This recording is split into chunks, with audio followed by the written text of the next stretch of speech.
आज भी ऐसे बहुत सारे लोग हैं जिनका जमीन पर कब्जा है और लेकिन उनके पास अभी वर्तमान में जमीन का कागजात नहीं है। ऐसे बहुत सारे लोग हैं, उनके पास कोई डॉक्यूमेंट नहीं है।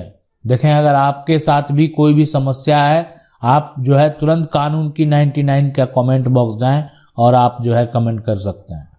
लेकिन अगर कागजात नहीं है, आपके पास डॉक्यूमेंट नहीं है, क्या करेंगे? लेकिन आप मकान बना कर रह रहे हैं। बहुत का दलील है कि उनको पता नहीं है जमीन कैसे है, इनका जमीन पूर्वज के समय से है ना, पूर्वज के समय से मकान है।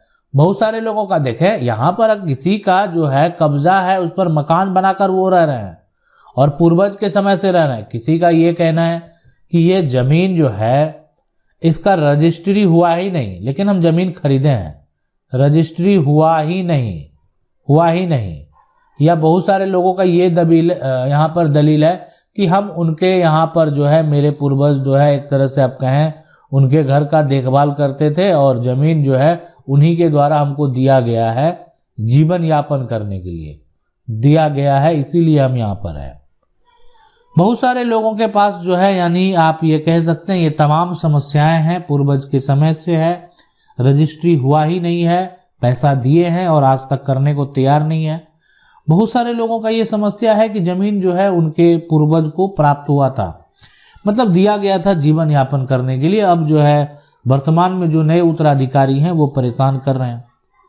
क्या होगा इन सभी के लिए? देखें, ये सवाल है यहाँ पर, सर मुझे जमीन दिया और मैं घर बना लिया और रजिस्ट्री नहीं कराया, अब बोल रहा है कि फिर से जमीन वापस दे दो, उसका उपाय क्या है?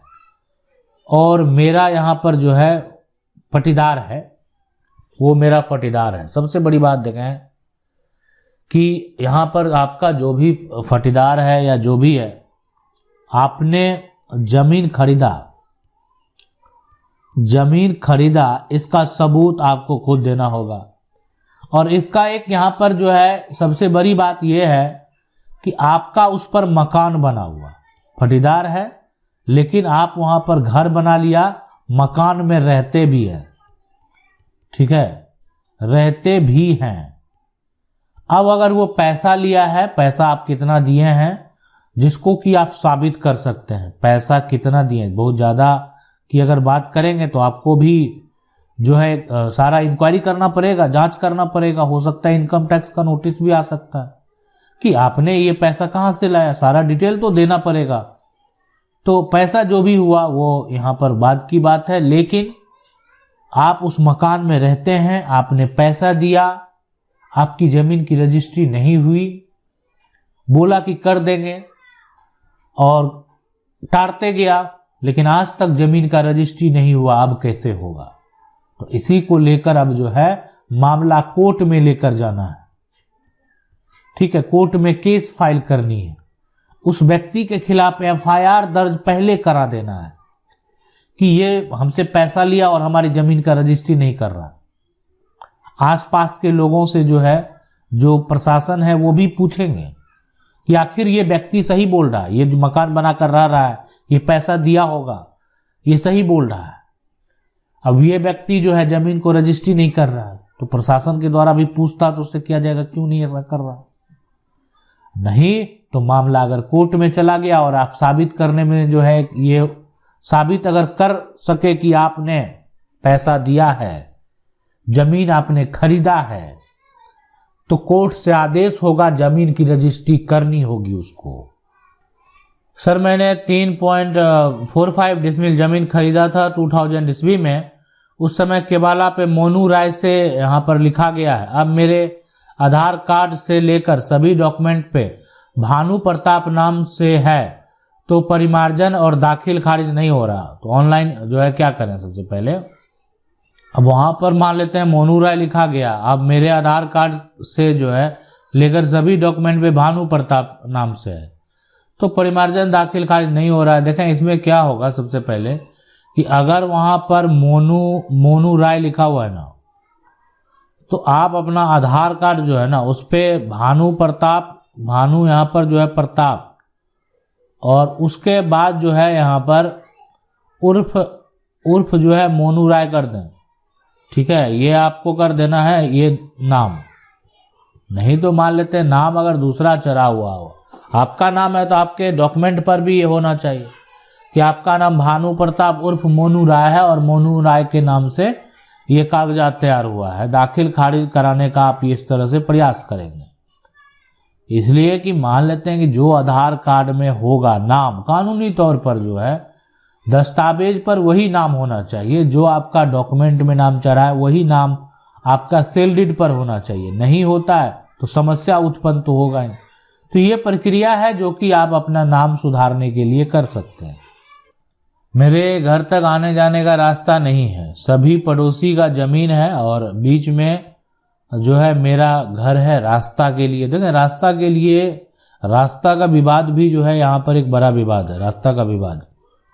लेकिन हमारा कानून जो है यहाँ बात करें सबसे पहले क्या कहता है, और अगर बात करें सबसे पहले सुप्रीम कोर्ट ने भी फैसला दिया है। सुप्रीम कोर्ट ने भी कहा है कि आने जाने का जो रास्ता है, आने जाने का रास्ता नहीं रोका जा सकता। रास्ता यहाँ पर बात करें सबसे पहले, है ना, रास्ता नहीं रोका जा सकता, नहीं रोका जा सकता, इस बात को आप समझ लें, सुप्रीम कोर्ट ने कहा है। उसके बाद बात करें यहाँ पर जो है बहुत सारे हाई कोर्ट ने भी फैसला दिया है कि ये जो है व्यक्ति का अधिकार है और उससे ये अधिकार नहीं छीना जा सकता। लेकिन अगर यहाँ पर बात करें कोई आपका रास्ता रोक रहा है ना, अब किसी का निजी जमीन है तो निजी जमीन भी है तो रास्ता जो मकान है, अगर आपके यहाँ पर मान लेते हैं किसी का निजी जमीन है, यहाँ पर आपका मकान है, अब जिसका ये निजी जमीन है उसका यहाँ मकान है, ठीक है। अब ये अपना रास्ता इधर से निकाल लिया, अब इधर वाले मकान वाले के लिए भी इधर से रास्ता देना होगा। आप रास्ता को छोड़कर घर बनाएंगे, इसीलिए तो आप देखें कि जो शहरी इलाका है वहाँ पर मैप को पास किया जाता है कि आपने आने जाने का कितना रास्ता छोड़ा है, उसके बाद आपके मैप को अप्रूव किया जाता है, बाद में आप घर बनाते हैं। लेकिन ग्रामीण क्षेत्र में लोग एक दूसरे को परेशान करते रहते हैं। देखिए, सार्वजनिक रास्ता तो रोक नहीं सकते, उसके लिए तो आपको जेल जाना पड़ सकता है, आपके ऊपर जो है कार्रवाई होगी, आप एक तरह से FIR दर्ज होगा, आपको अरेस्ट किया जा सकता है, यानी जो है आप पर लाठी चार्ज भी किया जा सकता है अगर आप जो है एक तरह से भीड़ इकट्ठा करके सार्वजनिक रास्ता को अगर रोकने का प्रयास करेंगे तो। लेकिन अगर मान लेते हैं आपका कोई निजी रास्ता को रोक रहा है ना, तो सबसे पहले आपको अपना पंचायत में जो है शिकायत करना चाहिए। अगर वहां से नहीं होता है तो सीधे SDM कोर्ट में केस फाइल कर देना चाहिए, ठीक है, अगर कोई निजी रास्ता रोके तो। आगे सर मेरे पास जो है ना डॉक्यूमेंट है, आप भी इसी प्रकार से सवाल पूछना चाहते हैं तो आप कानून की 99 का जो कमेंट बॉक्स है वहां पर जाकर अपना समस्या लिख सकते हैं। इसी तरह से हम आपके समस्या का भी हल करेंगे, आपको बताएंगे आपको क्या करना है, कैसे करना है। सर मेरे पास डॉक्यूमेंट लैंड जो है कि हैं 1960 से लेकर आज तक, पर कब्जा जो है पूरा नहीं है। यहाँ पर क्षेत्रफल का क्या करें, देखें इस बात को आप समझ लें। यहाँ पर जो डॉक्यूमेंट की बात है कि कोई भी जमीन का जो कागज है, जमीन का जो डॉक्यूमेंट है, लैंड का जो डॉक्यूमेंट है, अब ये जो देख रहे हैं जमीन का ये टुकड़ा है, जमीन का कागजात है, जो सब कुछ सही है, लेकिन कागजात में जितनी जमीन होनी चाहिए उतना जो है क्षेत्रफल में नहीं है। मतलब जब जमीन पर जाते हैं, ग्राउंड पर जाते हैं तो उतना नहीं है। तो देखें कागजात पर देख लें, उसके बाद ज़मीन का जो मैप है, मैप पर कितना ज़मीन है वो देख लें, है ना। कागजात को मेजर कर लें, ज़मीन का मैप को मेजर करें, दोनों को देखने के बाद ज़मीन का आप एरिया को मेजर करने का प्रयास करें। अगर लगेगा कि नहीं इसका मैप जो है एक तरह से उसमें गड़बड़ी हुई है या जो कागजात है उसमें गड़बड़ी हुई है, तो जहाँ भी होगा सुधार होगा। मामला पुराना है इसलिए आपको इसको लेकर सिविल अपील में ही जाना चाहिए, यानी सिविल कोर्ट में ही जाना चाहिए, इसलिए कि आज का मामला नहीं है, बहुत पुराना मामला है।